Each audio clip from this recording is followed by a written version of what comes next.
Déjenme quitar esto. Si no, de por sí tengo problemas con esta cosa. Sí, y gracias por la ayuda, Andrea, otra vez. Este, vamos a, creo que nos quedamos a medias con esto, ¿verdad? Lo que íbamos a probar es que, recordando las hipótesis del teorema de Jacobi, ven que lo que tenemos es un conjunto abierto y un conjunto Jordan medible tal que ese conjunto unión su frontera es un subconjunto de ese abierto y entonces la G es clase C1, o sea, tal cual las hipótesis que están aquí. La G definida en el abierto es G1 y el jacobiano es distinto de cero en el interior de ese conjunto U. Y entonces lo que dice este teorema 2.1 test es que G de U es Jordan medible, que es lo mismo que nos asegura el teorema de Jacobi. Nada más que aparte de eso nos dice que cuál es el contenido de Jordan. No, perdón, esto todavía no. A ver. Sí, ok, sí. Es Jordan medible y aparte nos dice cuál es ese contenido de Jacobi, que es la integral de, del jacobiano de la transformación, ¿no? Y aparte si F es continua, y acotada, entonces la integral sobre F, pues es la integral sobre la composición con la transformación por el jacobiano, etcétera, lo que tenemos.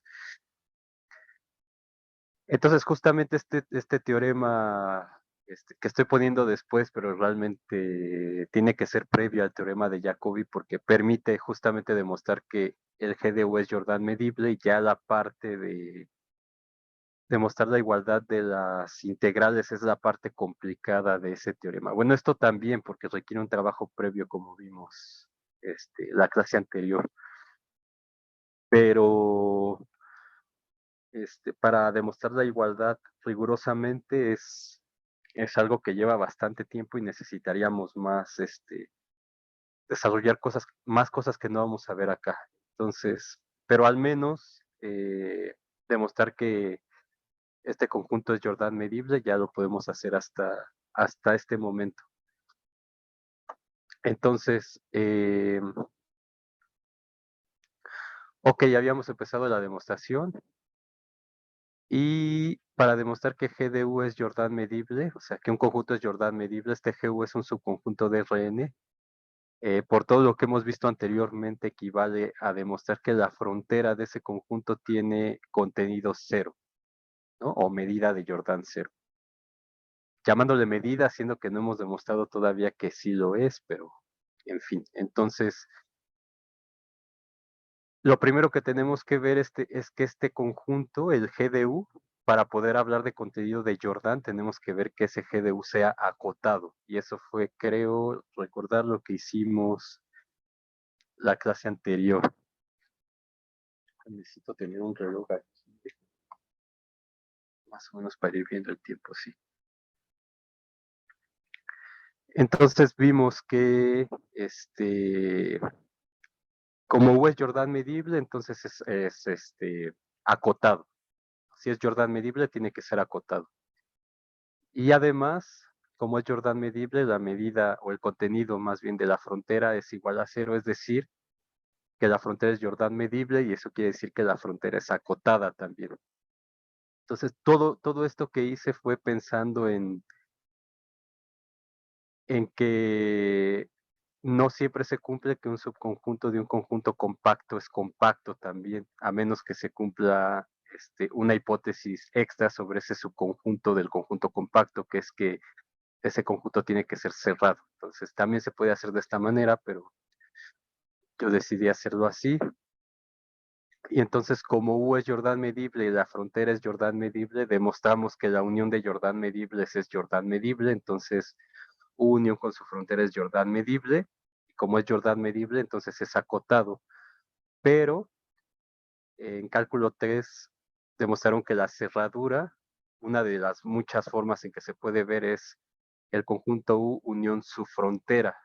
también se puede ver como el conjunto unión, sus puntos de acumulación, pero por la forma que tenemos aquí, pues justamente nos dice que esta cosa es la cerradura de U, y la cerradura de U es un conjunto que es cerrado.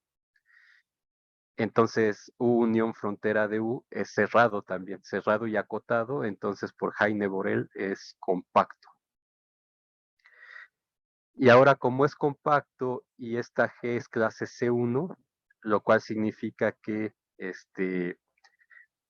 es continua y tiene primeras derivadas continuas, pero como es continua, por un teorema igual de cálculo 3, la imagen continua de un compacto también es compacto. Entonces, la imagen de U unión frontera de U también es un conjunto compacto, lo cual quiere decir que es cerrado y acotado, ¿no? Entonces, este G o la imagen directa de U unión con la frontera de U es acotado. Y ahora, un teorema también de cálculo 3 o de topología, si todo subconjunto de un conjunto acotado también es acotado.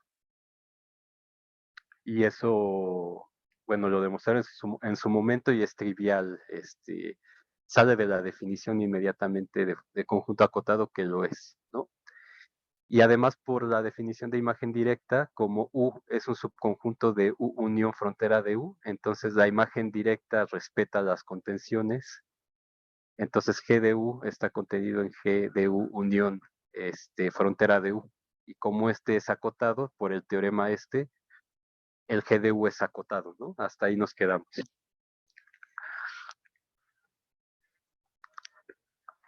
Entonces ya podemos hablar, o sea, podemos investigar si este conjunto es Jordan medible porque es acotado. Si es acotado, no necesariamente es Jordan medible, pero es una condición para que podamos hablar de contenido de Jordan.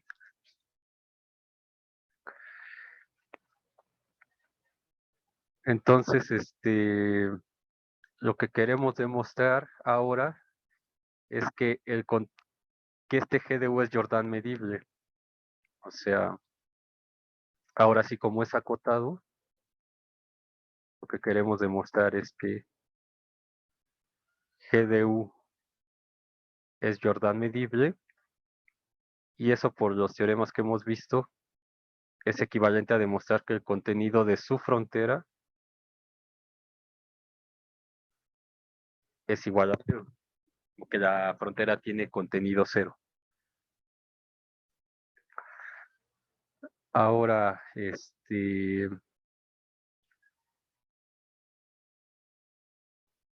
¿cómo vamos a hacer eso?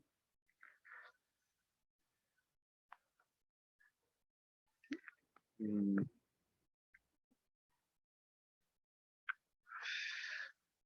A ver, por acá tenía que la frontera es acotada. Y les decía que podían utilizar el teorema de Jordan, pero... mm,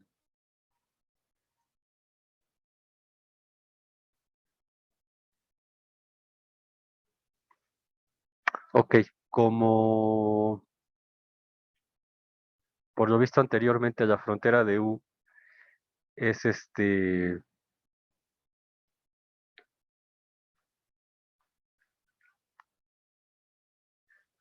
acotado. También sabemos de cálculo 3 que la frontera de cualquier conjunto es un conjunto cerrado.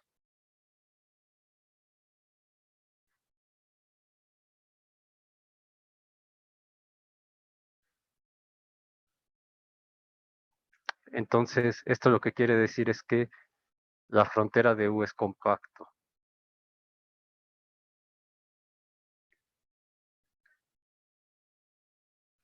Es compacto.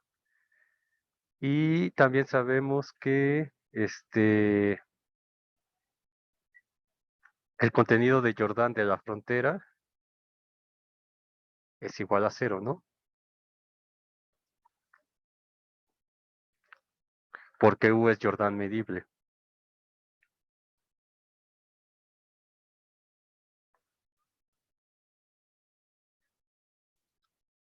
¿Ok? Y además, también por hipótesis esta cosa está contenido en el abierto omega.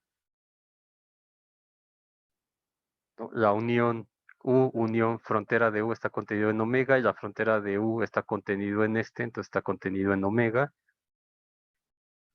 Y además esta G es de clase C1, entonces, y G es clase C1 en omega.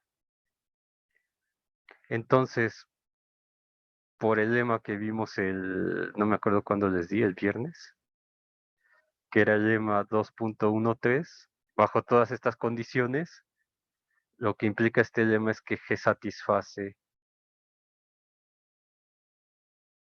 la condición de Lipschitz,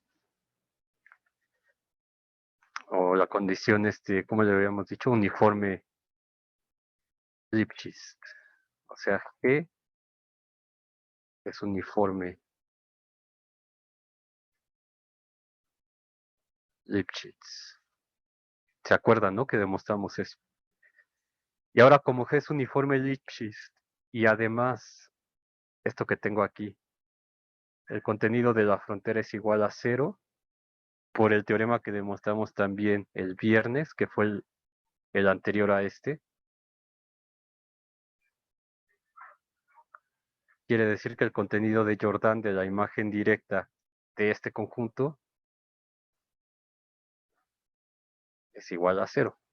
Entonces, si tienen a la mano esos teoremas, pues véanlos y simplemente los estamos aplicando todas estas condiciones que tenemos aquí.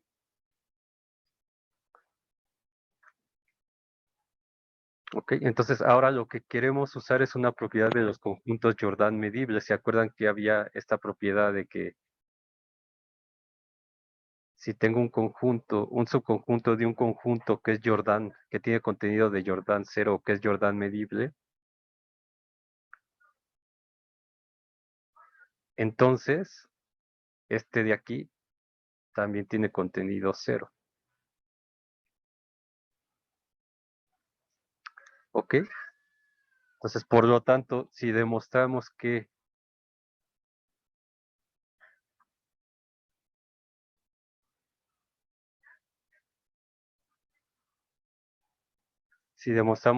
la frontera de G de U está contenido en G de la frontera de U, como ya tenemos que esta cosa tiene contenido de Jordan 0,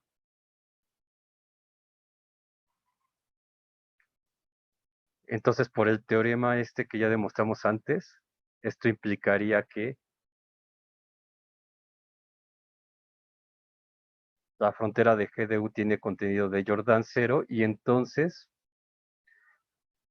por lo que demostramos antes, si la frontera tiene contenido de Jordan 0, eso implica que el contenido de G, o más bien, eso implica que G de U, pues implicaría que G de U es Jordan medible. Entonces lo que tenemos que demostrar es que se cumple esta contención de aquí.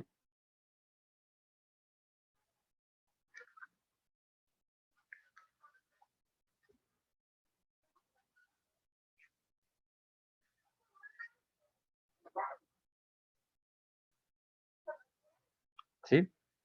Entonces recordemos que todo lo que pongo en azul son recordatorios. Si tenemos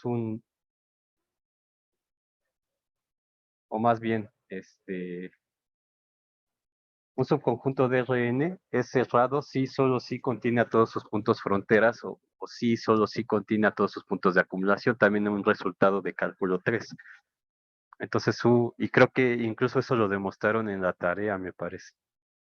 No recuerdo. Es cerrado si solo si contiene a todos sus puntos frontera.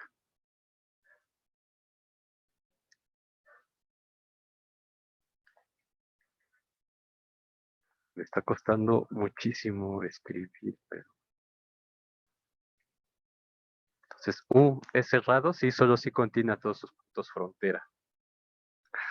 Entonces, nosotros tenemos que G de U unión frontera de U es compacto. Es decir, que esta imagen directa es cerrado.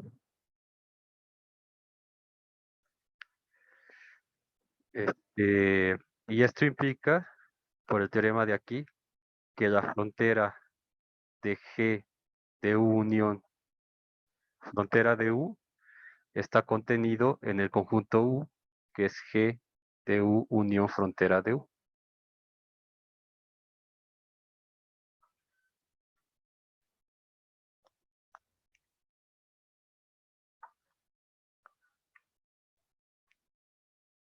¿Sí? ¿Hasta ahí vamos?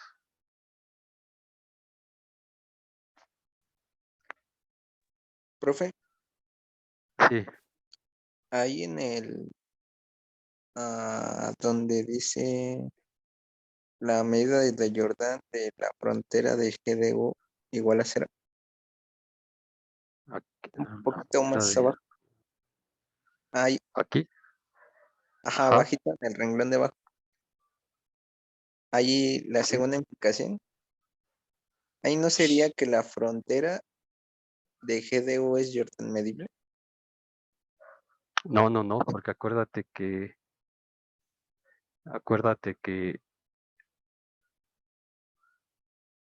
un subconjunto de Rn acotado es Jordan medible si, solo si este, el contenido de Jordan de su frontera es cero. Entonces aquí el conjunto es G de U. G de U es la imagen directa de U. Entonces ese G de U es un subconjunto de Rn en la imagen. Entonces este G de U es un subconjunto de Rn y además ya hemos visto que es acotado. Entonces, y o sea, si demostramos que se vale la contención, entonces el contenido de Jordan de la frontera de este conjunto es igual a cero. Entonces eso implica que no, perdón, ¿qué puse? Sí, es Jordan medible. Entonces eso implica que este conjunto es Jordan medible justamente. Y además la frontera también es Jordan medible, ¿no? Obviamente, porque por las propiedades de la frontera. Ah, sí, sí, muchas gracias. ¿Sí? Ok. Entonces aquí lo dejo. Esto lo demostramos con la definición. De hecho, fue el primer teoremita que vimos para no usar la definición con el ínfimo y el supremo y todo eso, ¿no? Entonces, nada más basta con ver que, o sea, hay que comprobar que el conjunto es acotado primero, y si es acotado, entonces ver que la frontera tiene contenido cero, y si tiene contenido cero, entonces el conjunto es Jordan medible.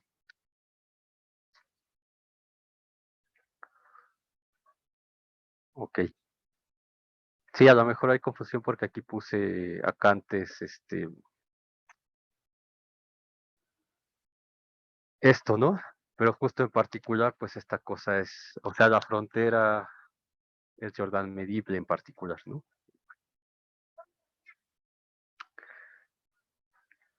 Ok, entonces vamos hasta aquí. Ahora,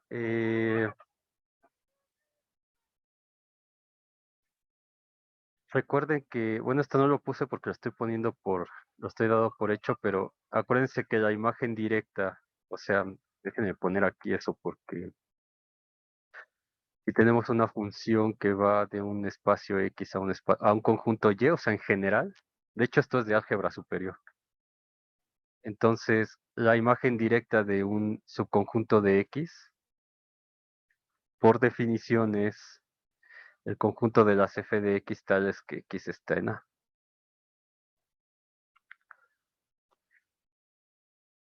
donde ya está contenido en X.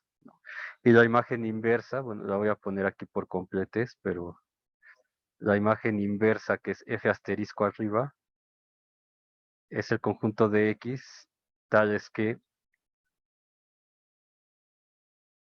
f de X pertenece a B.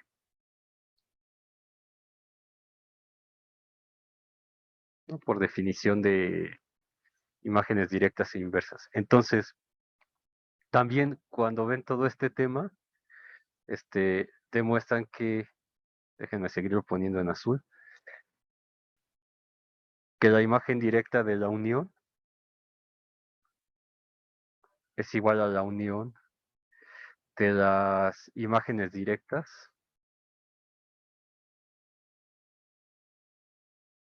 aquí sobre I, ¿no? Pues me está costando un montón escribir esto. Entonces, ¿qué quiere decir esto? Bueno, por esta propiedad, el G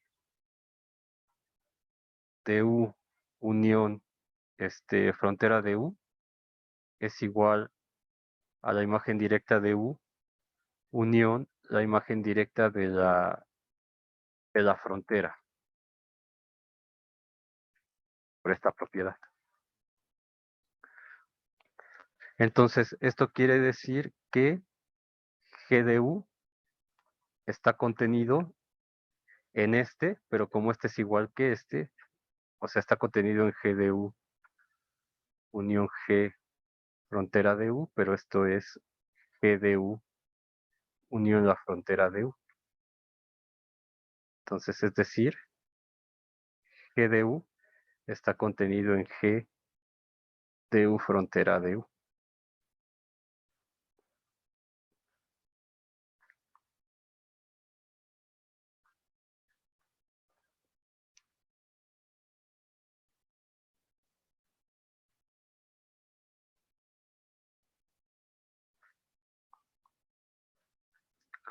¿Sí? Y entonces, por lo que hemos discutido anteriormente, esta contención de aquí implica que la frontera de G de U está contenido en la frontera de G de U unión frontera de U, y eso por ¿dónde está? Por esto de aquí está contenido en G de U unión frontera de U, ¿no? Esto es por las propiedades de la frontera. Entonces, si A está contenido en B, la frontera de A está contenido en la frontera de B, y esta frontera, por lo que habíamos visto antes, está contenida en G de U unión frontera de U.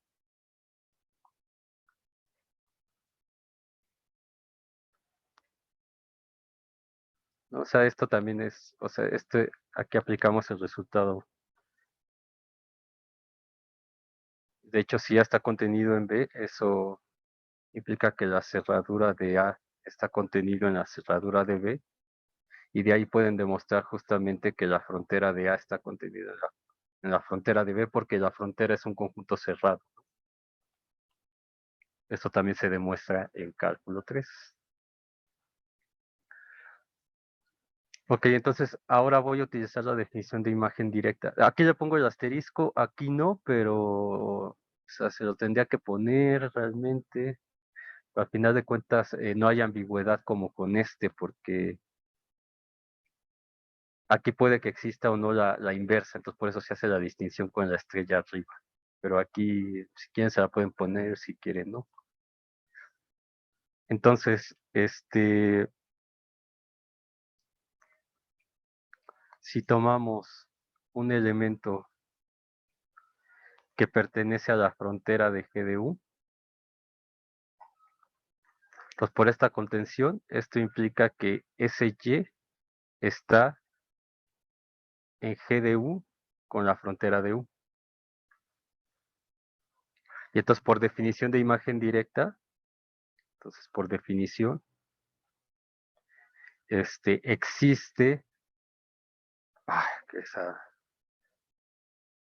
existe un X en este conjunto, como dice aquí.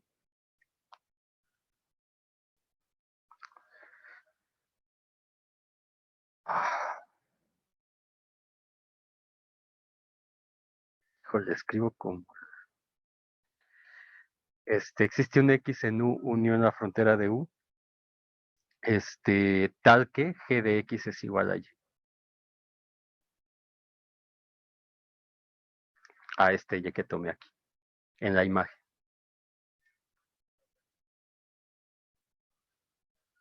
¿No? O sea, yo tengo mi conjunto U, mi conjunto A, mi conjunto B. Entonces, un Y aquí significa que existe un X aquí tal que la G lo manda de aquí para acá. Eso es lo que quiere decir esto de acá.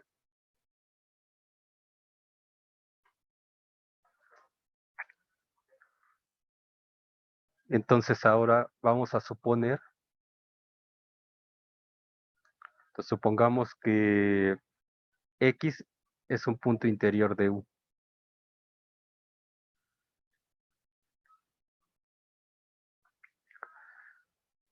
Entonces, este es un resultado también de cálculo 3.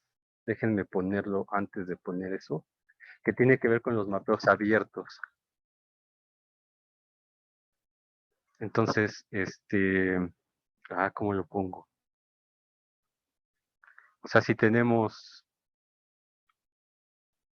un X en el interior, híjole, un X en el interior de U y tenemos una función G que va de un abierto, déjenme ponerlo así.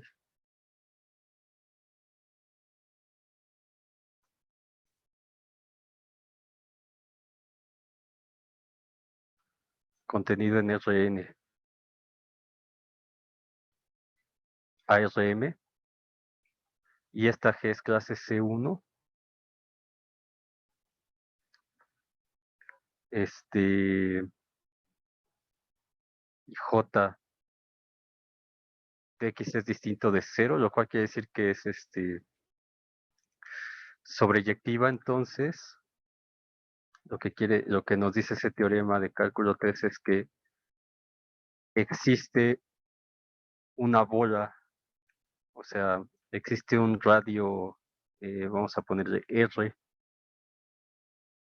mayor que 0, tal que esta función G mapea abiertos, o sea, tal que G mapea abiertos de esta bola centrado en A para todo punto de omega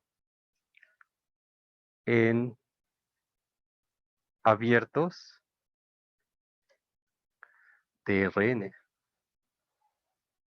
de Rm, perdón. Y en particular se cumple con esto que escribí aquí. Entonces, si tengo un punto interior de U y tengo una función definida sobre ese U contenida en un abierto omega, contenido en Rn a Rm, y esa función es clase C1 y además el jacobiano es distinto de 0, entonces lo que asegura el teorema es que la G mapea abiertos en abiertos. En palabras es lo que dice esto. La G mapea abiertos en conjuntos abiertos. Y en particular, la imagen directa de cualquier bola de radio delta centrada en un punto A que esté en omega es un abierto en Rm. Aquí le puse esta tau de que es la topología. No sé si vieron eso también. La topología está hecha por los conjuntos abiertos, ¿no? Y es la topología que estamos usando, la topología usual de Rn que estamos usando. Entonces, al poner yo que pertenece a tau, más bien así con la notación de Rm, quiere decir que este es un abierto. O sea, si pertenece a la topología, quiere decir que son abiertos en la topología.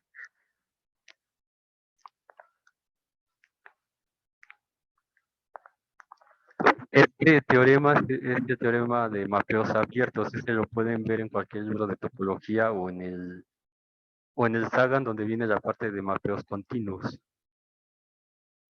Entonces pueden verlo aquí, si es que no lo vieron en su curso. El Sagan, déjenme ver la nota que puse aquí, es la 10.97.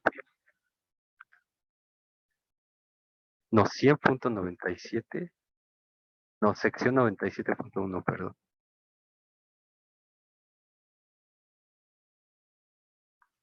Entonces, si la G es clase C1, mapea abiertos, en pocas palabras, es lo que quiere decir.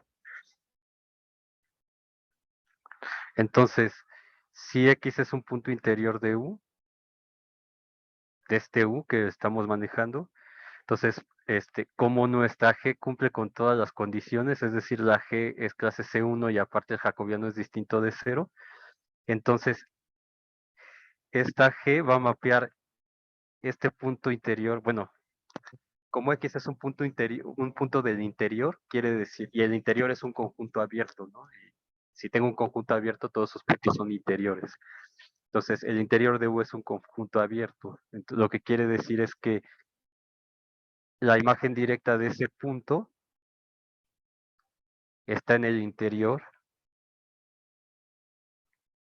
de la imagen directa de G de todo el conjunto U.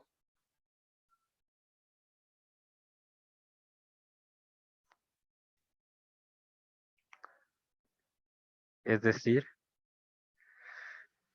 que G de X es un punto interior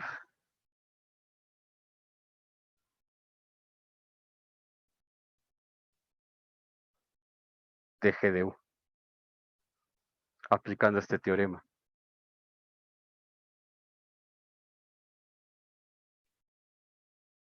Sí, pero esta es una contradicción.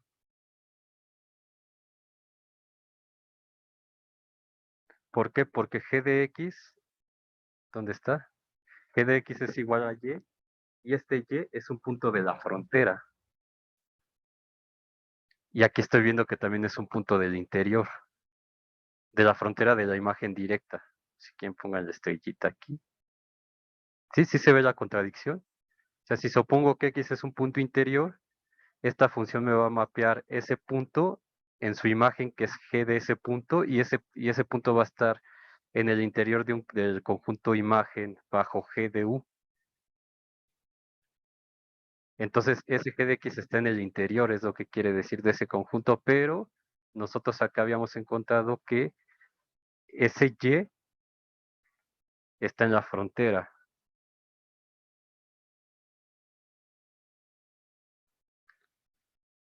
Entonces, por lo tanto,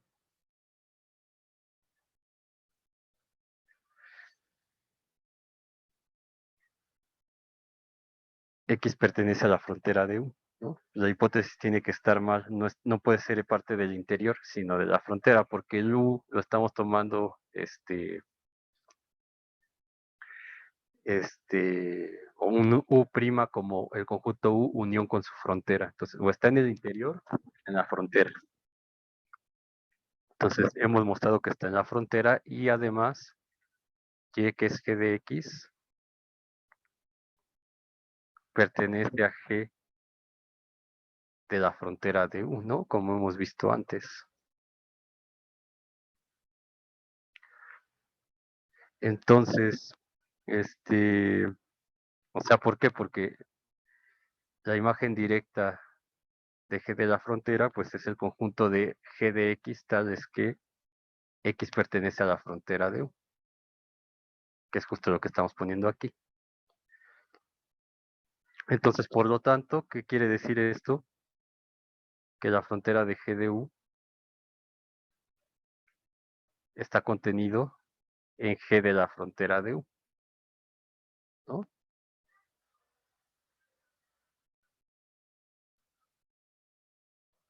Entonces, agarramos un punto en la frontera de G de U y hemos mostrado que ese punto está en G de la frontera de U. Y entonces, bueno, y como el contenido de Jordan de G de la frontera de U es igual a 0, entonces esto implica, y todos son acotados, entonces esto implica que G de la frontera de G de U es igual a 0, y esto lo que quiere decir es que G de U es Jordan medible.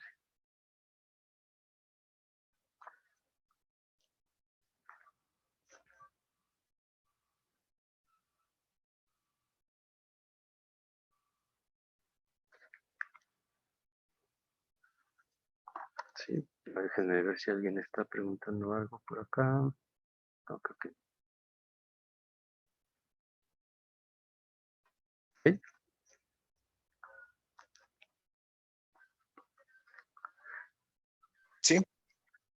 Entonces, al menos este teorema demuestra la primera parte del teorema de Jacobi, es decir, que este conjunto es Jordan medible. Ya solamente faltaría ver, o sea, y fíjense, ¿no? Y algunos teoremas no los demostré porque iba a llevar bastante tiempo, se los iba a poner de tarea. Y solamente es para demostrar esta parte, que este G es Jordan medible, bajo todas estas hipótesis. Para demostrar el teorema de Jacobi solamente faltaría Que es uno a ver que uno, se ¿no? cumplen las igualdades. ¿Mande? ¿No faltaría lo de que es 1 a 1? O eso, ¿no? Aplicar esa condición, sí, aplicar esa condición y aparte, ver que las igualdades se cumplen, ¿no? Exactamente. Faltaría la hipótesis de que es 1 a 1, pero bueno, eso ya no lo vamos a tratar aquí porque nos vamos a llevar un montón de tiempo.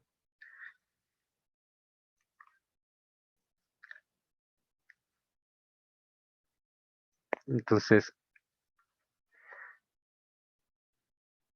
con este teorema, o sea, no sé si haya necesidad de poner el teorema de Jacobi otra vez, pero mejor así como una nota porque ya está en las notas. Con este teorema se demuestra que G de U, perdón, es Jordan medible en el teorema de Jacobi. Entonces, falta mostrar las igualdades, o sea, eso de que ¿quién es el contenido de Jordan de esto? Pues es la integral del jacobiano sobre el conjunto U, y si F es continua, entonces la integral de F sobre este conjunto es igual a la integral de F compuesta con G, con el jacobiano, en este conjunto U. ¿No? Todo eso faltaría demostrar, pero ya no lo vamos a hacer. Y también, o sea, otra cosa que está fuera del alcance es que este teorema de Jacobi, el teorema de Jacobi se puede extender al caso donde el jacobiano sea distinto de cero. Entonces, el teorema de Jacobi, perdón por la letra, pero es que esta cosa, a veces cambia la sensibilidad, no sé qué pasa y no puedo escribir correctamente. Entonces, el teorema de Jacobi, se puede extender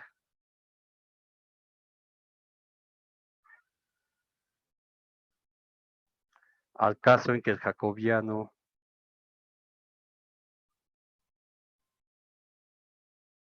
sea igual a cero sobre un conjunto Jordan medible de contenido cero.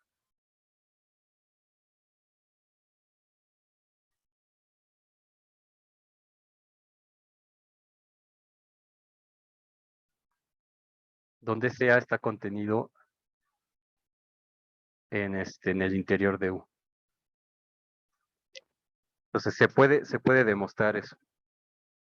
Y de hecho, en el Sagan vienen, en esta sección, bueno, ya es la sección 12, que es donde viene todo esto, donde demuestra el teorema de Jacobi, vienen unos ejercicios justamente para extender esto al caso en que el jacobiano sea cero en un subconjunto del interior de U que sea Jordan medible y tenga contenido de Jordan cero. Por ejemplo, en una frontera o algo así que esté metido ahí. Y también puede surgir la pregunta respecto a todo lo que hemos hecho de que si este teorema se mantiene válido todavía en el caso en que F no sea continua. O sea, que cumpla la condición de que el conjunto de discontinuidades tenga medida cero. Y la respuesta es sí, nada más que eso ya es más complicado todavía de hacer. Obviamente no lo voy a hacer, pero vale la pena saberlo, ¿no? Entonces, el teorema de Jacobi es válido en el caso de F con conjunto de discontinuidades. Bueno, eso ya lo habíamos denotado como F. En el caso de F, con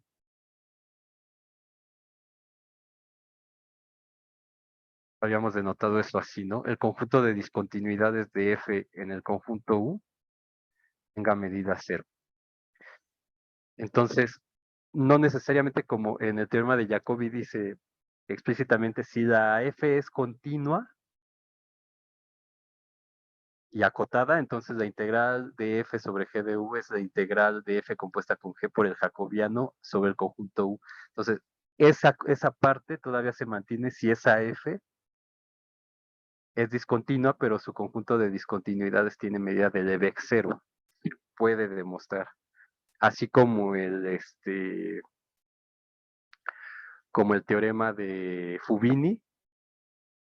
¿Se acuerdan que vimos una parte antes de ese que le llaman fuerte, pero realmente es al revés?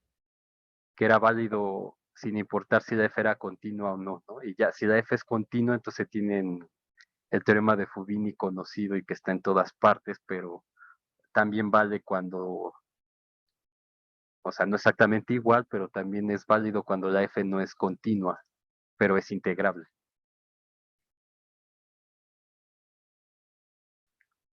Entonces esto nunca lo van a ver en ningún lado hecho, a menos en la facultad, pues. Entonces si les interesa, pues pueden echarle un ojo ahí al Sagan. De hecho, Sagan ni siquiera hace esta parte. Esta parte la pueden ver en el DeviNats, que también les subí por ahí, si les interesa en algún momento verlo. Pero lo que es importante es saber que todavía vale en el caso de que no sean continuas las funciones, como dice el teorema de Jacobi.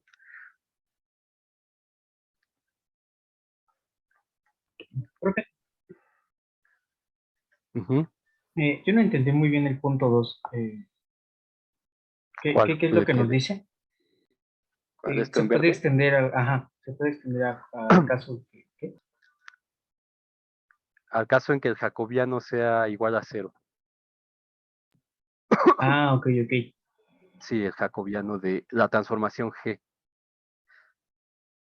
Ven que, a ver, yo creo que es bueno que ponga el teorema otra vez. Entonces, nos vamos a recordar que decía el teorema de Jacobi.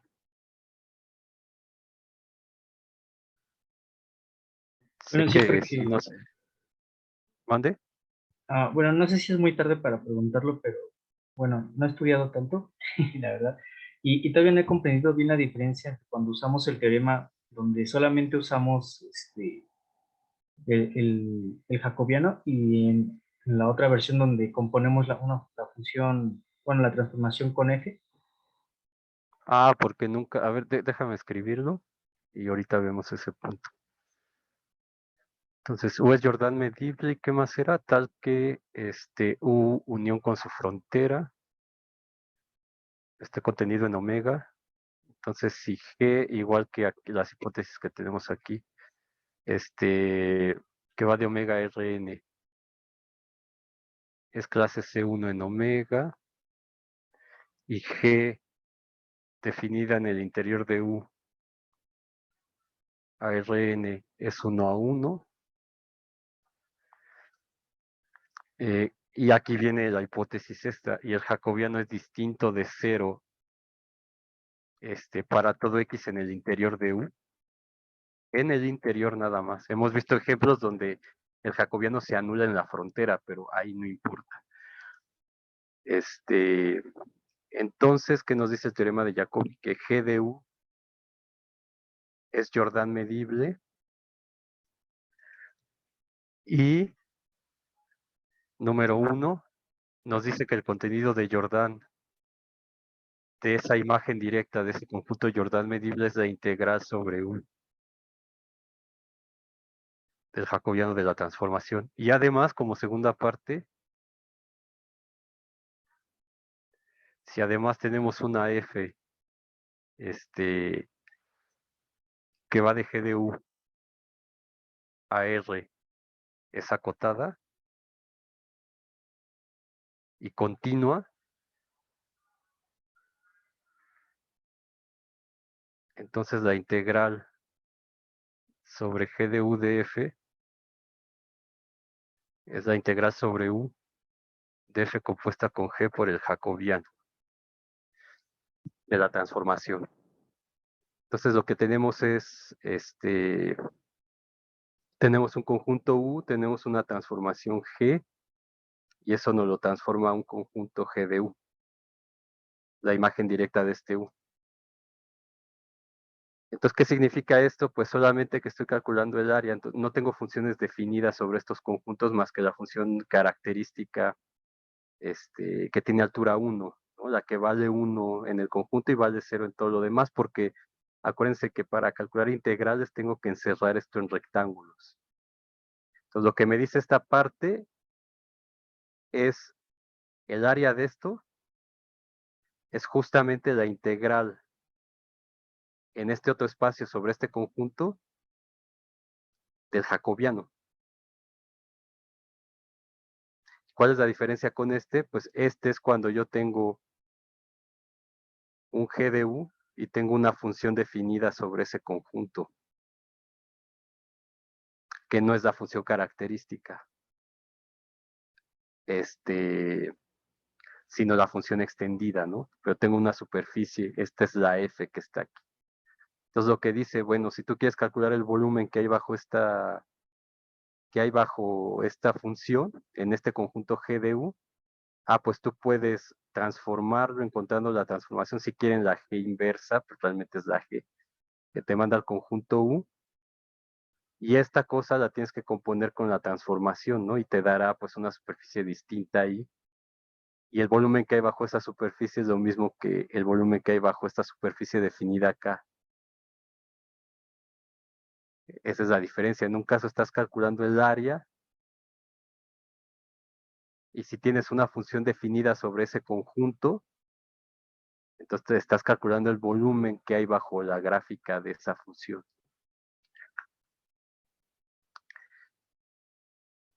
Y entonces, las observaciones que puse aquí es, así como ven el teorema de Jacobi, bueno, ni siquiera así lo ponen en el Marx, en otros libros. Pero siempre se pide que el jacobiano sea distinto de 0. Entonces lo que digo es que este teorema se puede generalizar al caso, o se puede adaptar al caso en que el jacobiano sea igual a 0, pero únicamente sobre un conjunto Jordan medible cuyo contenido sea 0. Entonces, un subconjunto aquí. Si el jacobiano es 0 aquí adentro, pero este es Jordan medible, entonces esta cosa se sigue aplicando para ese subconjunto del conjunto GDU. Y también y también es válido totalmente si esta función es integrable nada más. Y que sea integrable, pues quiere decir que su conjunto de discontinuidades sea de medida de Lebesgue 0. Entonces, el teorema sigue siendo válido, pero demostrar eso es tema para un seminario, otra cosa, ¿no? Ya aquí lo tenemos más complicado. Entonces, esa es la diferencia entre esta primera parte y la segunda, ¿no? O sea, esto lo aplicamos cuando calcular el área de la circunferencia, pues tengo mi conjunto aquí, no tengo ninguna función definida aquí, bueno, aquí tengo mi circunferencia, y entonces aplicando el teorema encuentro la transformación, y en vez de integrar acá, integro de este lado, y uso el teorema de Jacobi. Y este es cuando tengo una función definida sobre esa circunferencia. Entonces, ahí estoy calculando el volumen que hay bajo la función restringida a esa circunferencia. Y entonces cambio al otro espacio y tengo que componer, etcétera, ¿no? Ok, gracias, profe. Ok, ahora no sé, es que había puesto aquí esto, pero ¿se acuerdan que en algún momento les mencioné cómo se definía una medida, ¿no? Y estas son las condiciones, que lo vimos, aquí lo puse después del corolario 1.53. Y en aquel entonces les mencionaba que ya, y de hecho vimos, o sea, probamos todas las condiciones a excepción de esta y su equivalente, que es esta. Es decir, en el caso particular ya con los conjuntos de Jordan, o sea, el conjunto P es el conjunto de conjuntos Jordan medibles, y entonces cumplía todas las condiciones y nos quedaba verificar esta y esta. O sea, si U es Jordan medible y es congruente con otro conjunto, entonces ese otro conjunto también es Jordan medible. Y el contenido de Jordan de ambos es el mismo, eso faltaba por demostrar, y ya con eso se tendría ya formalmente demostrado que nuestro contenido de Jordan J es una medida exactamente. Entonces, eso es lo que... Sí se acuerdan, ¿no? Espero. Entonces, como un corolario, que es el primero que vemos, es un corolario directo del teorema de Jacobi. Es un corolario del teorema de Jacobi. Entonces, lo que dice este corolario es que ¿qué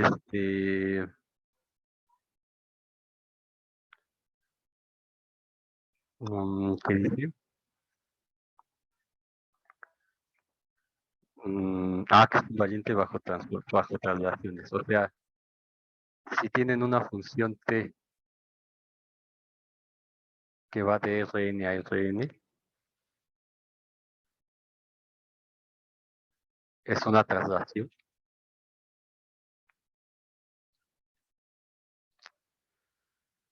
Es una traslación, y si tengo un subconjunto de Rn, que es Jordan medible, entonces esto lo que me dice es el contenido de Jordan de ese subconjunto aquí es lo mismo que el contenido de Jordan del conjunto transformado bajo la función t, lo cual es bastante lógico, ¿no? O sea, yo tengo un conjunto aquí, un conjunto U, le aplico una traslación, entonces lo único que hago es moverlo.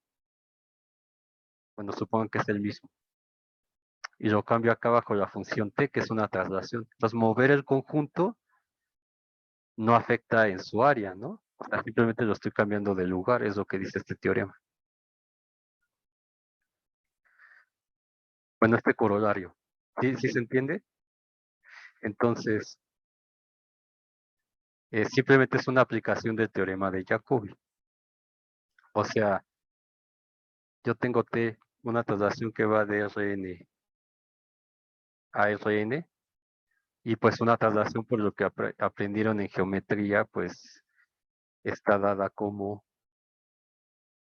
estamos trabajando en Rn, entonces t de x es igual a t más b, donde este b es un vector en Rn constante.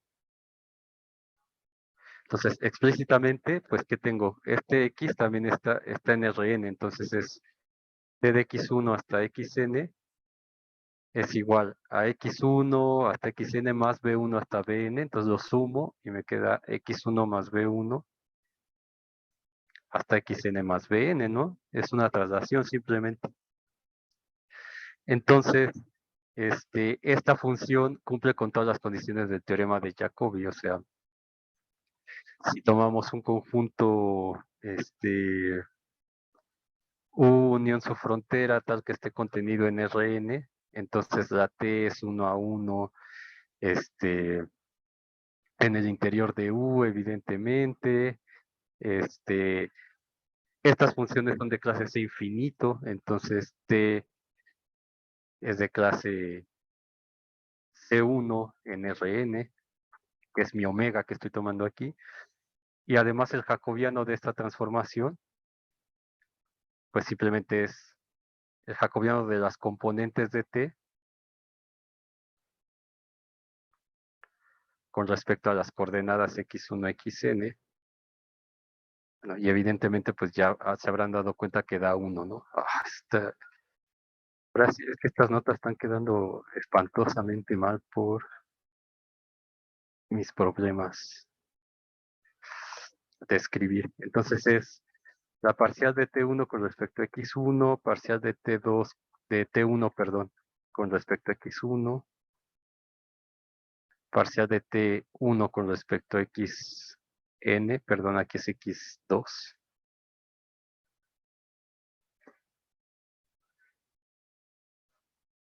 Y acá sería parcial de Tn con respecto a X1, parcial de Tn con respecto a X2, parcial de Tn con respecto a Xn. Entonces, parcial T1, pues es este, T2 es el que sigue, este es Tn. Entonces, la parcial con respecto a X1, pues me queda 1 y luego puros ceros. Luego 0, 1, etcétera. Y por las propiedades de los determinantes, pues ustedes ya demostraron que esto vale 1, justamente, ¿no? Entonces es distinto de 0 para todo X en el interior de U. Entonces, por el teorema de Jacobi, que es lo que tengo, que J de T de U es justamente la integral sobre U del jacobiano, ¿no? Esta parte. Pero pues este es 1 y esta cosa de aquí pues es la medida de Jordan del U, por definición, ¿no? Donde está este 1 es la función característica sobre U. Si lo quieren poner así.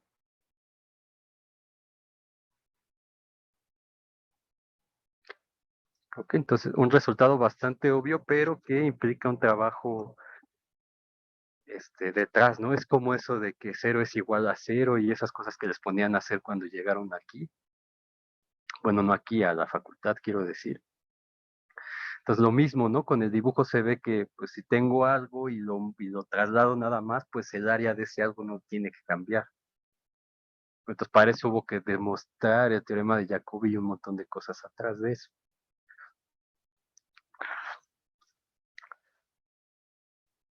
Sí, creo que esto no tiene gran ciencia. Entonces lo que dice es que el contenido de Jordan es invariante bajo traslaciones.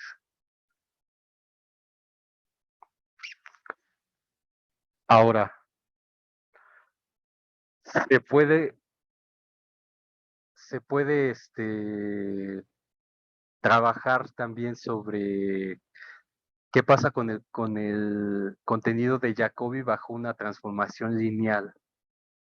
Entonces, eso ya no lo voy a hacer a detalle, pero se puede demostrar un resultado. Entonces, simplemente es como para completar ya todo lo que vimos. ¿Qué teorema tengo aquí?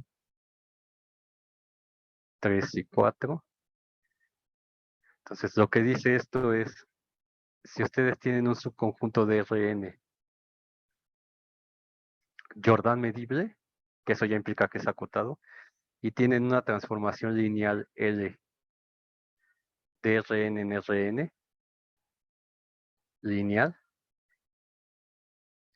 entonces, evidentemente, bueno, el LU es Jordan medible, por todo lo que ya hemos visto, y además, el contenido de Jordan de LU, sin recurrir al teorema de Jacobi, es justamente el valor absoluto del determinante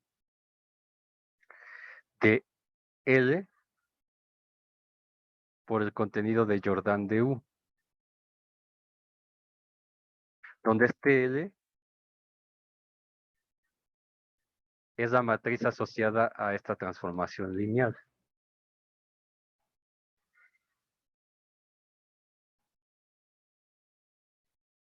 Ahí. Entonces, demostrar esto es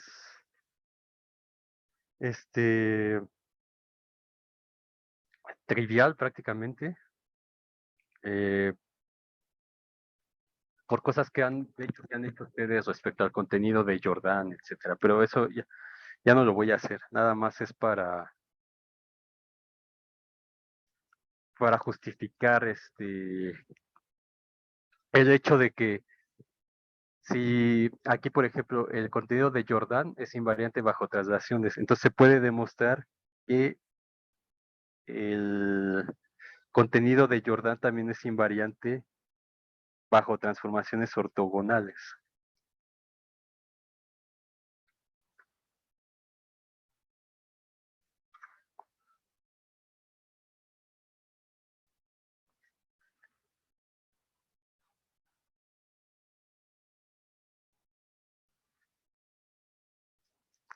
Entonces, si U está contenido en Rn,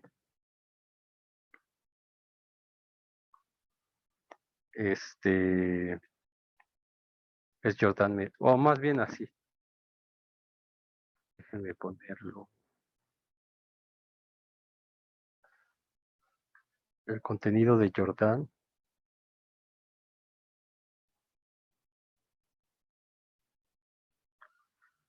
es invariante bajo transformaciones ortogonales.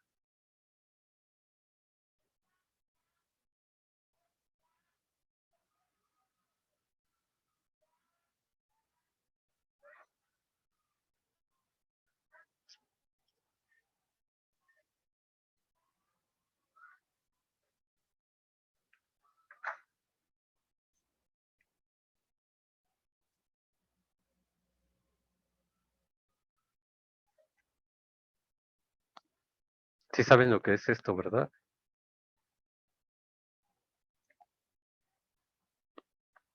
O sea, sí saben que es una transformación ortogonal, ¿verdad?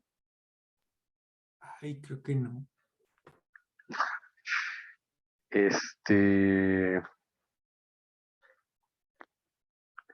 A ver, una transformación ortogonal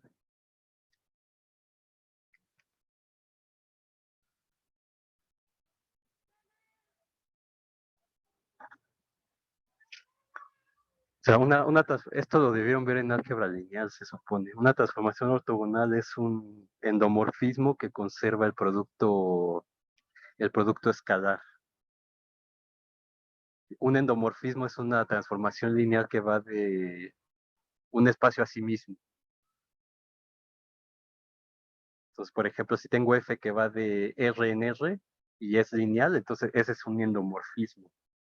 Y si además conserva el producto interno, es decir, que f de x, f de y, es lo mismo que el producto interno de x con y, entonces es una transformación ortogonal.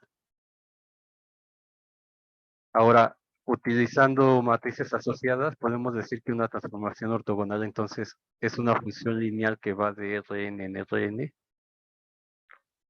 O sea, en general de un espacio vectorial a otro, pero lo estoy poniendo aquí en lo que estamos trabajando nosotros. Tal que L de X es igual a una matriz A por el vector X, donde X pertenece a Rn. Y esta A es una matriz que pertenece al conjunto de matrices ortogonales. O sea, que es el grupo de matrices ortogonales de n con coeficientes en R, que es el conjunto de, ¿cómo le pongo? Matrices B de n por n, tales que el producto de A con su traspuesta es la identidad. Entonces, en estas transformaciones ortogonales pueden tener determinante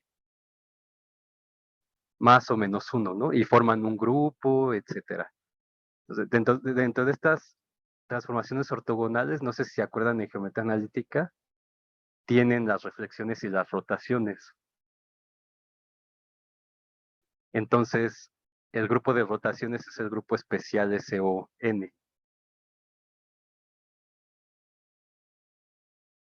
Todo esto se usa en física, por eso también les digo matemáticas y un montón de cosas.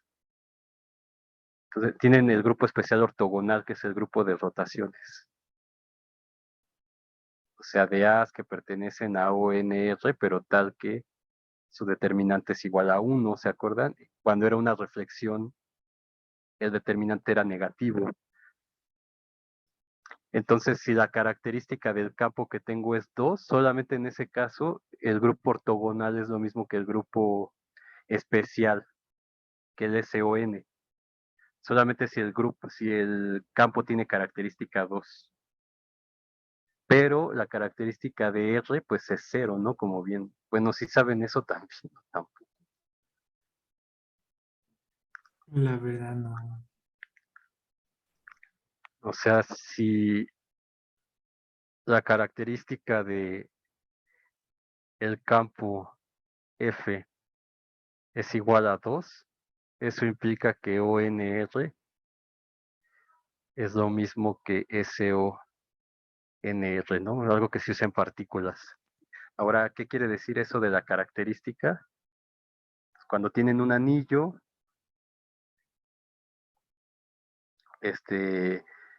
y suman la identidad, o sea, ¿cómo les pongo? Si tienen un anillo R, entonces la característica es el entero positivo más pequeño n,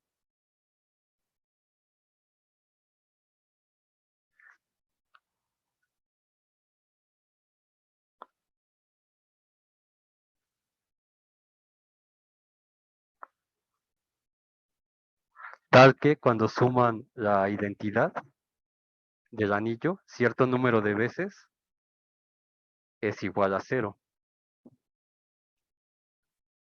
Entonces, y si tal n no existe, entonces la característica del anillo es 0. Y lo mismo aplica para un campo. Entonces, si ustedes suman 1 en el campo de los reales, nunca les va a dar 0, ¿están de acuerdo?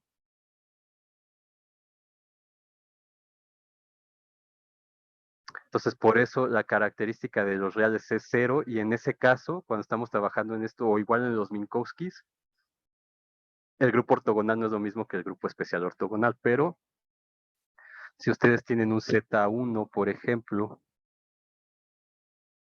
esto lo vieron en superior, ¿no? Quiero pensar al menos, aunque sea eso. Entonces, en el Yo no. Z1 definen, no tan bueno.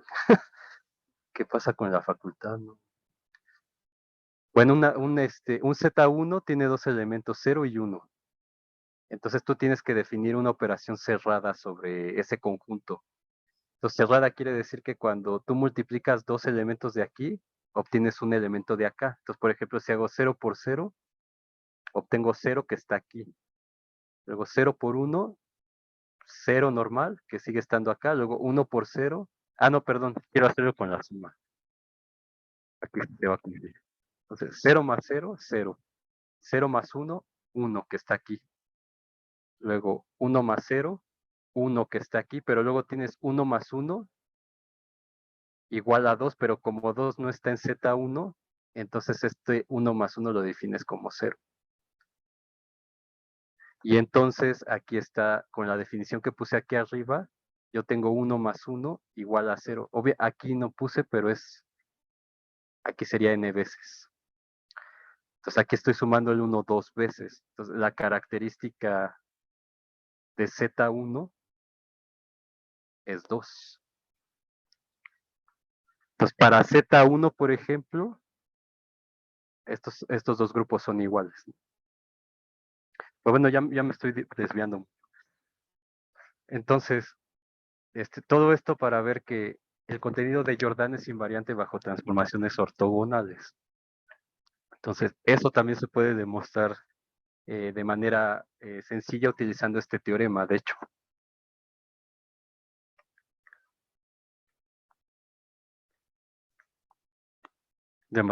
Sí lo ven, ¿no? Porque si tengo la transformación lineal y tengo una transformación ortogonal, la transformación ortogonal tiene determinante o 1 o menos 1.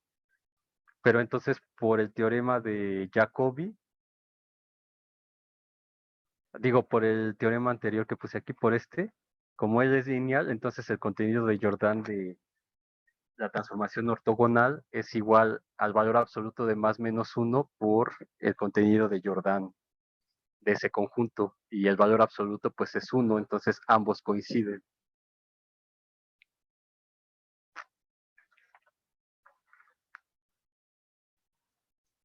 O sea, aquí en términos matemáticos, este teorema lo que dice es que si L de Rn en Rn es ortogonal, y ortogonal quiere decir esto, y su determinante es más menos 1,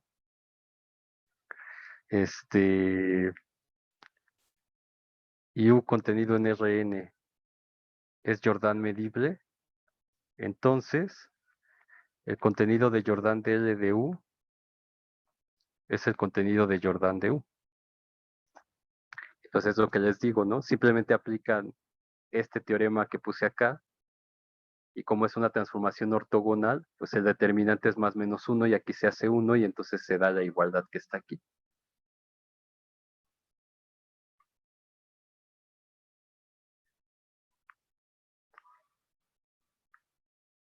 Entonces, ambos teoremas garantizan ya lo que queríamos hacer. Entonces,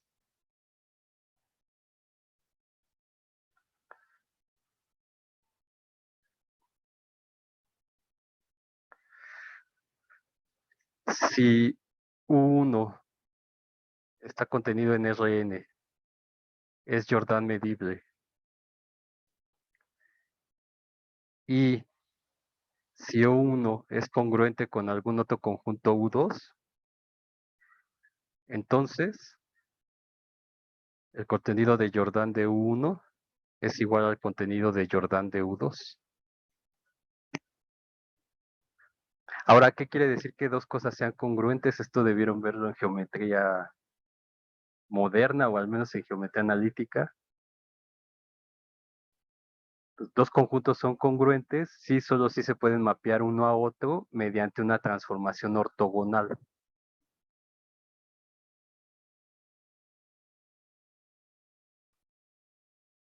Existe una L ortogonal tal que L de 1 es U2 o L de U2 es igual a 1, ¿no? Una será la inversa de la otra.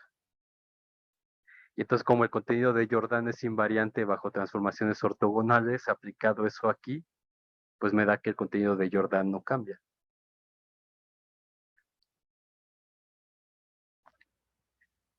Y entonces con eso ya se demuestra, bueno, esta es la definición que habíamos visto de medida. Entonces con eso ya se demuestra que el contenido de Jordan es una medida para todos los conjuntos Jordan medibles. Entonces, si uno es congruente con U2 y uno es Jordan medible, entonces acá con este teorema, el U2 es Jordan medible y aparte se tiene la igualdad con la J, que sería la medida en este caso. Toma conjuntos Jordan medibles en Rn y me da un número real. Entonces, y cumple con la definición esta de mu2, ¿no? Si son congruentes, entonces las medidas son iguales. Entonces, por lo tanto, esta J, que le llaman contenido, en realidad es una medida, como ya habíamos visto desde un principio. Pero ya está demostrado, digamos, que es así, ¿no? Quitando el detalle del teorema de Jacobi, que no está completamente demostrado aquí, y algunos, como este par de teoremas que no demostré, que tienen que ver con transformaciones lineales.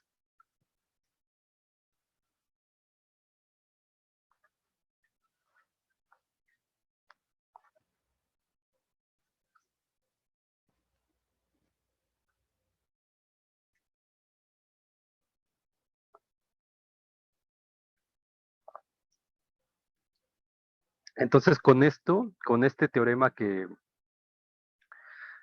terminamos de demostrar hoy, ya podrían hacer el ejercicio 3 de la tarea. De hecho, déjenme abrirlo para más o menos decirles cómo. Mm,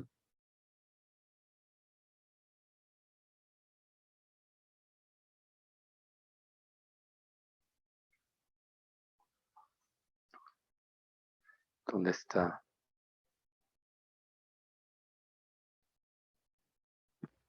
Entonces, miren, el problema 1 les pide demostrar que el contenido n-dimensional de Jordan de una bola n-dimensional de radio R, o sea, una esfera n-dimensional, su contenido de Jordan es esto de aquí, que está en términos de la función gamma. Esa función gamma les va a salir sola ahí. Y les estoy dando la transformación. Lo que tienen que hacer es aplicar el teorema de Jacobi, la que da la relación entre los contenidos en un conjunto y otro, y con eso pueden hacer el problema 1. Y bueno, ya que tengan esa fórmula demostrada, pues ya ven, paren igual a todo lo que piden aquí. Y el problema 3 dice sea U este conjunto y sea G una transformación definida por esto. Entonces, demostrar que G de U tiene contenido de Jordan. Entonces, ¿qué tienen que hacer para demostrar que la G tiene contenido de Jordan? Pues simplemente tienen que ver que se cumplen todas las hipótesis de este teorema. Entonces, si se cumplen las hipótesis de este teorema, entonces esta cosa que tienen ustedes en la tarea es Jordan medible. Y luego les dicen quién es G de U, entonces tienen que pintar la región bajo G, a la región que mapea, en la que es mapeada U bajo G.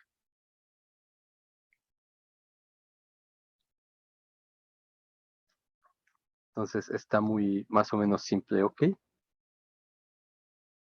El primero no, el primero les va a costar un poco de trabajo.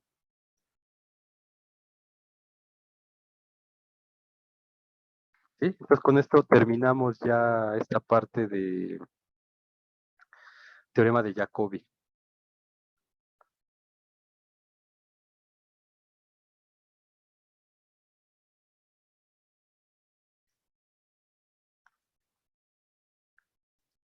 Y bueno, concluimos con este ya no lo demostré porque es directo con lo anterior que ya habíamos visto y por la definición de congruentes. Entonces ya prácticamente está demostrado con lo anterior, ¿no? Que sería demostrar realmente el teorema 2.1.4 y el 2.15, pero esos, el 5 es consecuencia del 4, pero el 4 necesita un trabajo previo. Lo pueden checar en el Sagan también. Y bueno, esto de aquí me acordé porque en algunas cosas que hagan ustedes después, de tomar en cuenta ese tipo de cosas, de la característica del campo, pues ayuda para hacer cosas interesantes. Y entonces, pues el Jordan es una medida, así como la de Lebesgue que nunca definimos realmente.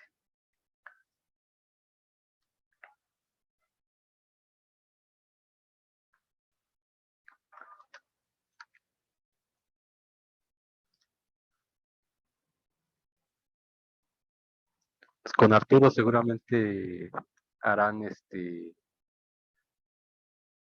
ejemplos de esto o los ejercicios que puse propuestos en el Classroom. Entonces, eso ya depende de ustedes decirle que los haga o que a lo mejor no los hace, no sé. E irle preguntando de la tarea incluso, ¿no? Porque ya vimos todo esto, ya pueden hacer 2 ejercicios. Entonces, yo les recomiendo que para que no estén 3 días antes haciendo la tarea, pues la idea es que la vayan haciendo ya y no que se esperen hasta que ya sea el tiempo de entregar.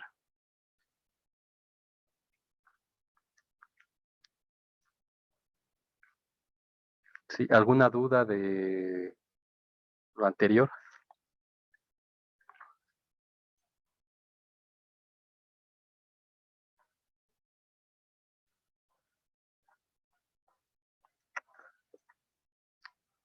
Ok, entonces vamos a ver esta parte. Este,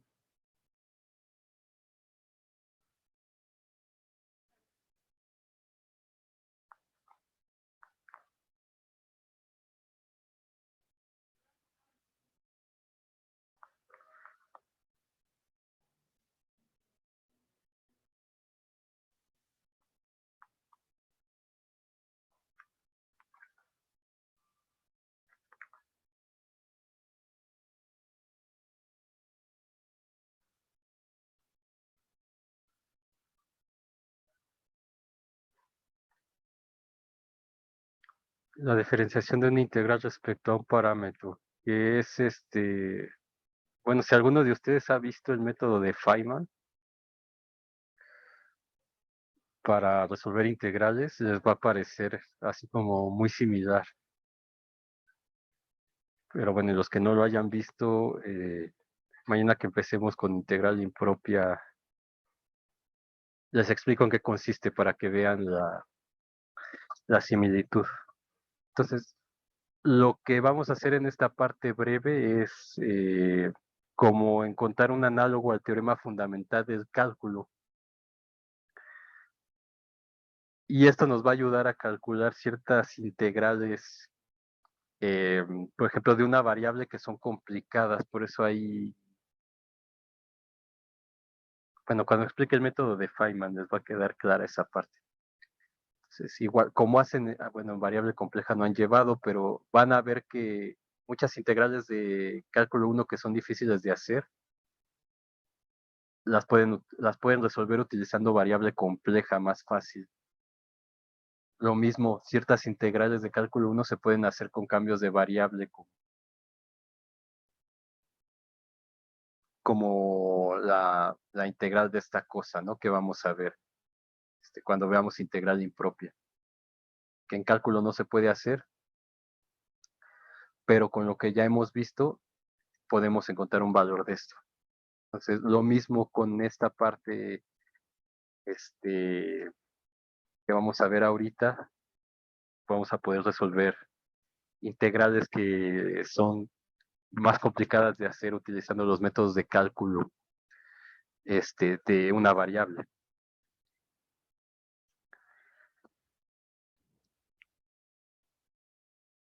Ok, entonces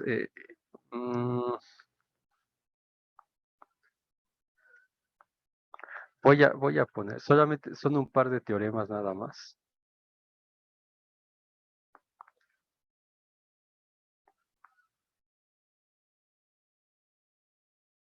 Pensaba primero cómo sacarlo, pero no, yo creo que ya directamente vamos a ponerlo aquí.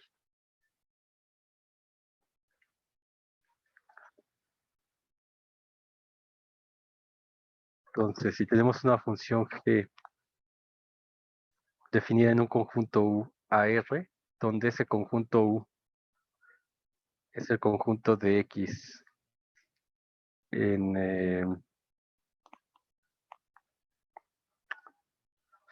lo voy a hacer en R2 para que quede un poco más claro, pero es para funciones de Rn en R. En R2 tal es que A está entre X y B y Y está entre C y D, es decir, un rectángulo. Entonces, si esa función es integrable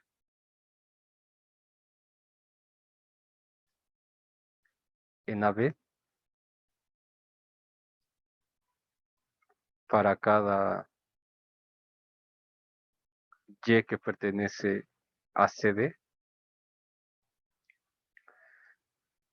y si la derivada con respecto a Y le pongo 2, pero significa la componente 2, x1, x2, o Y, si quieren ponerle, de G,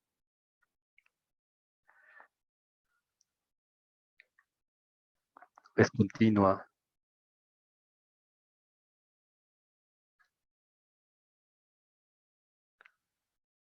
En U. Entonces,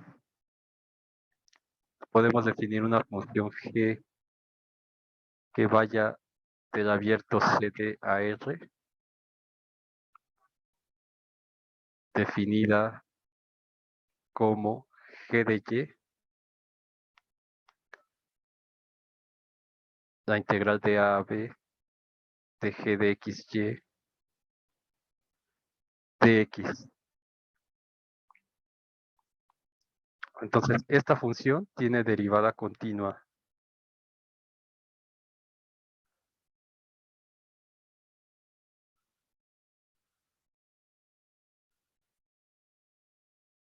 G' de Y en CD. Y además, esa derivada es la integral de AB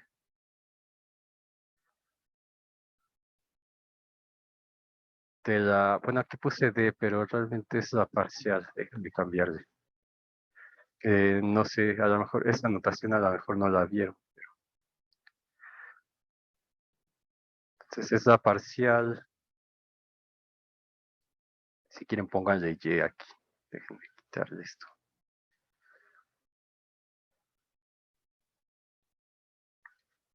Entonces esto es la parcial de G de XY de X.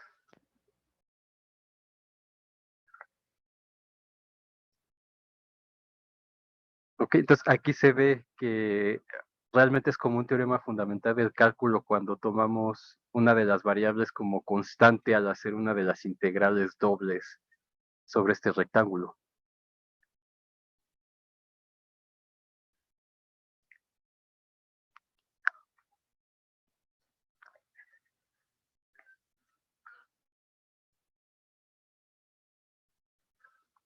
¿Sí? Entonces tengo una función definida de R2 en R, bueno, sobre un subconjunto de R2 en R donde ese subconjunto es un rectángulo cerrado.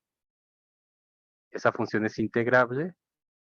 Y si tenemos la condición de que la parcial de G con respecto de Y es continua en ese rectángulo, entonces la función G, que es como cuando hicimos el teorema de Fubini, ¿se acuerdan?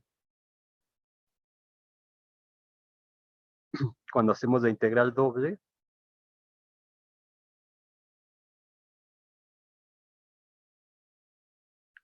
hacemos esta primera integral y esta cosa me queda como una función de Y. Entonces es lo que dice aquí. Y entonces la derivada de esto es meter el operador, o sea, G' de Y es la derivada de G con respecto de Y, que sería la derivada con respecto de Y de esta integral. Entonces lo que dice este teorema es que esta derivada entra como una derivada parcial.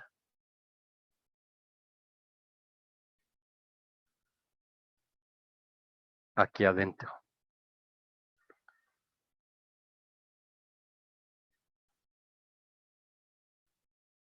¿Ok?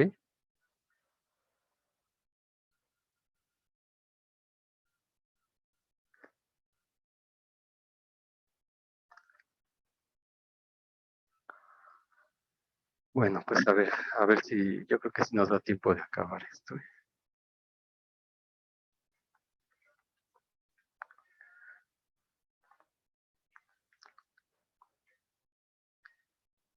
Entonces, demostración, vamos a tomar la parcial con respecto de Y de G, o sea, esta cosa que tenemos aquí adentro, realmente es una función de Y, ¿no? Pero para qué quiero hacer esto, ¿cómo lo quiero hacer?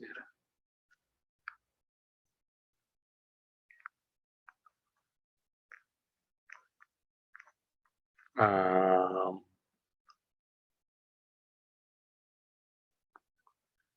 sí, bueno, es una función de Y que le voy a llamar H. Y G de X, definida allá adentro, también es como esa función, ¿se acuerdan? Esa phi,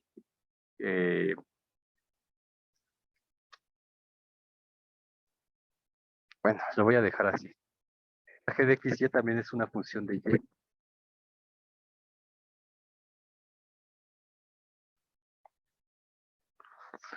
Y entonces cumplen las hipótesis del teorema fundamental del cálculo.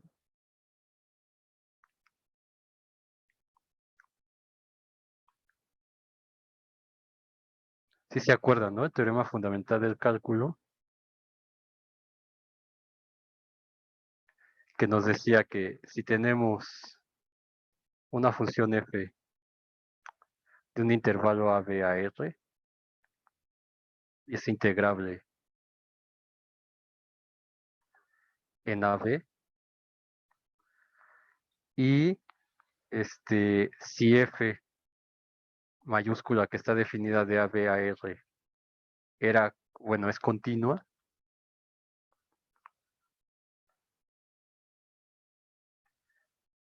en AB y diferenciable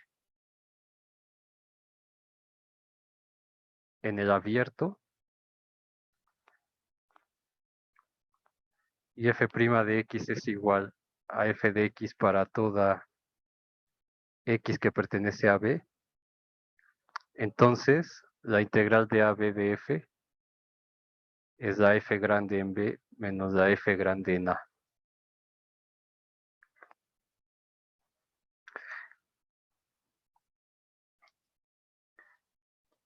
Es lo que decía el teorema fundamental, lo que dice el teorema fundamental del cálculo.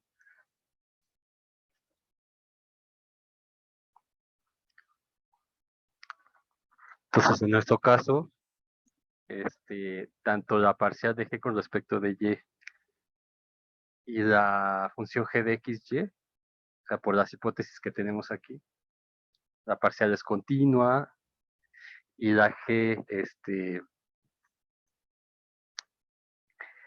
es integrable. Entonces lo que tenemos es que para toda y en el intervalo CD y cada x en el intervalo AB, nuestra integral de 0 a y de la parcial de y de g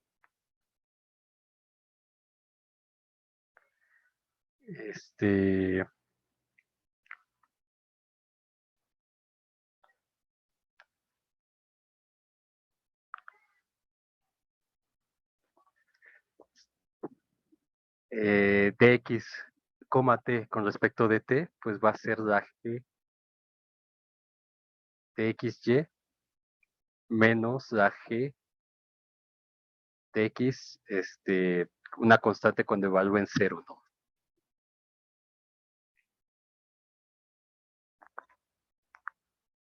Y entonces como g es integrable, entonces esta g aquí y esta g en x y z también son integrables. Entonces g es integrable. Y eso implica entonces que esta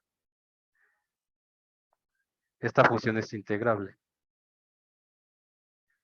O sea, esta es una función otra vez, ¿no? Que son estas dos. Entonces, esta función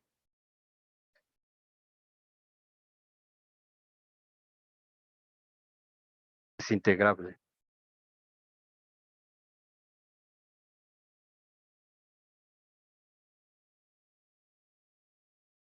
En AB. Perdón, aquí es 0. Entonces, esto es consecuencia del teorema fundamental del cálculo. Y entonces, como es integrable, puedo sacar la integral de esto. Es decir, la g de y que está definida en el teorema es la integral de AB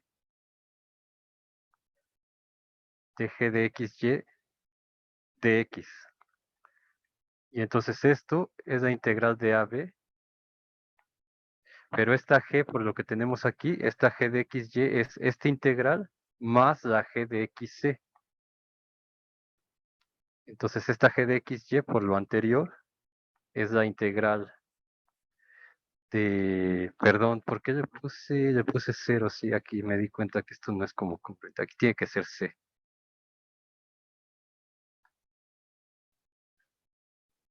Si desea y, ¿no? Sobre el intervalo justamente desea cierta x. Okay. Entonces de aquí despejo g de xy y la sustituyo acá. Entonces me queda la integral de c a y de la parcial de g de xt más con respecto de t, perdón, en paréntesis, más la g de x en c y esto diferencial de x. Okay. Ahora, por hipótesis, esta parcial es continua en u. Entonces, como la parcial de YG es continua en U, podemos aplicar el teorema de Fubini para cambiar, para calcular cuánto vale la primera integral las primeras integrales del primer sumando. Es decir, la integral de AB, la integral de C a Y, parcial Y de G de XT, dt con dx, o sea, este primer término es igual a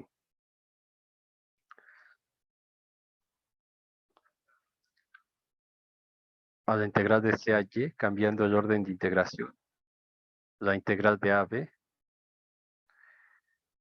de la parcial con respecto de Y de G, de XT, dx, dt. Porque estoy sobre un rectángulo, acuérdense. Aquí solamente le estoy poniendo la Y para que cuando encuentre la integral me quede justamente como función de Y. Entonces estoy integrando sobre un rectángulo y en el rectángulo, cuando se cumple Fubini, puedo intercambiar esto sin ningún problema. No así cuando tenemos los conjuntos Jordan medibles. Entonces esto quiere decir que G de Y, que son estas dos integrales, pues es la integral de C a Y por la integral de AB de la parcial de G con respecto de Y,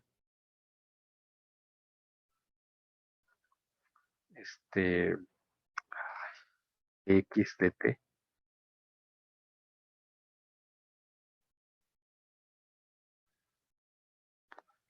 más la integral de A a B de G de xc de x.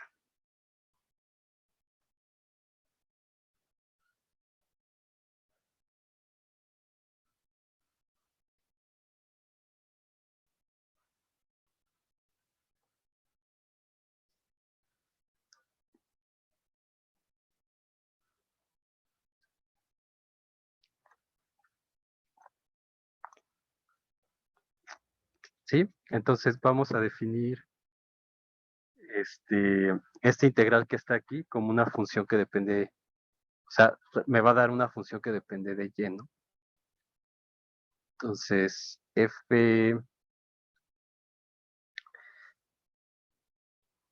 ay, perdón, creo que aquí la regué.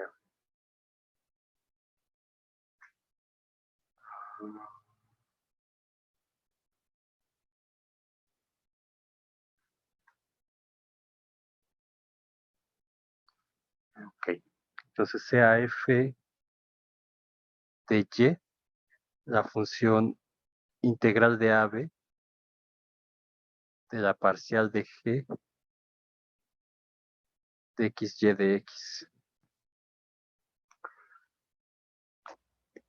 Y f grande de y, esta la integral de esta cosa, o sea, la integral de C a Y, de esta cosa de aquí, que es f de Y, o f de t, si quieren, como quieran, diferencial de Y, ¿no? Estoy usando la misma para el de aquí, pero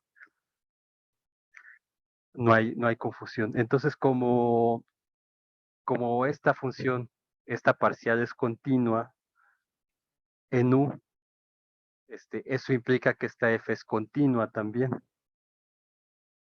en U. Y entonces, eso lo que me dice es que la f grande prima existe y es igual a la f chiquita, por el teorema fundamental, igual, por el otro, ¿no? O sea, acuérdense de este otro. Si tengo f que va de a b a r, continua en AB, y f grande igual que antes, va de AB a R, definida como f de x igual a la integral de ax de f, donde f de a es igual a 0. Entonces, lo que me dice este teorema es que f' existe y es igual a la integrando, ¿no? Para todo x que pertenece a AB. Entonces aquí tengo que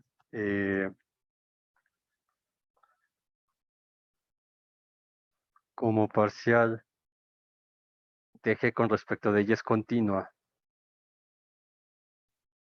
en U por hipótesis, entonces la f, que es la integral de eso, es continua también, pero en CD.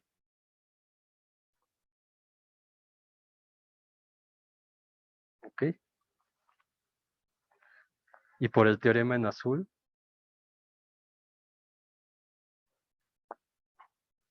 que tenemos que f' en y es igual a f chiquita en y para toda y que pertenece a CD.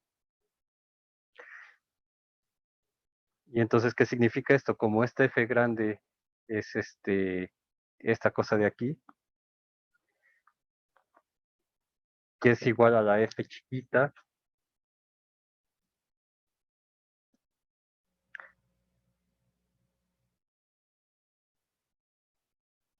y esta cosa cuando la derive me va a dar 0, evidentemente. Entonces lo que tengo es que g' de y, que es la f grande prima de y, que es la f chiquita de y, es igual a la integral de AB de la parcial de y de g de xy con respecto de x.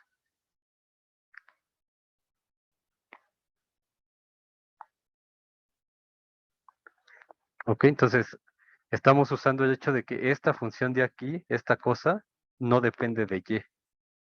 Entonces cuando derivo esto con respecto de y, pues esta cosa de aquí se hace 0. Y solamente tengo que derivar las cosas que están aquí, pero esta cosa de aquí es justamente la f chiquita de acá. Entonces la derivada de esto es la función que está aquí adentro, que es esta f, justamente, que es esta parcial que está aquí, pero ya poniéndola con respecto de así.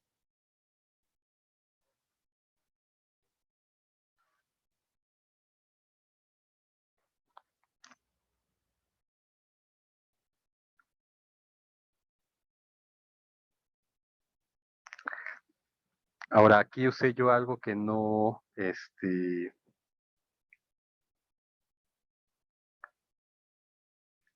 que no estoy demostrando, pero que les voy a poner como un ejercicio que es algo que usé ahorita que dije, ¿no? O sea, si la parcial de g con respecto de y es continua, eso implica que la g grande es continua.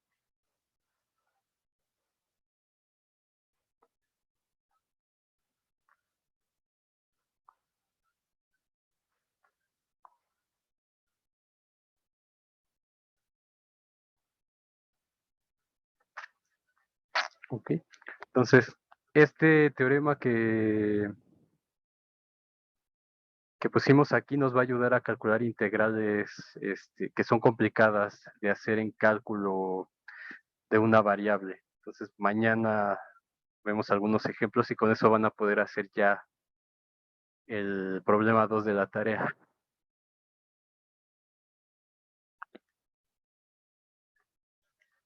Y empezaremos a ver la integral impropia.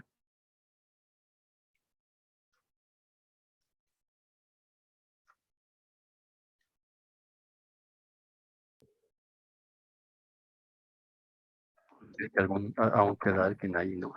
¿Este teorema tiene algún nombre? No, simplemente es como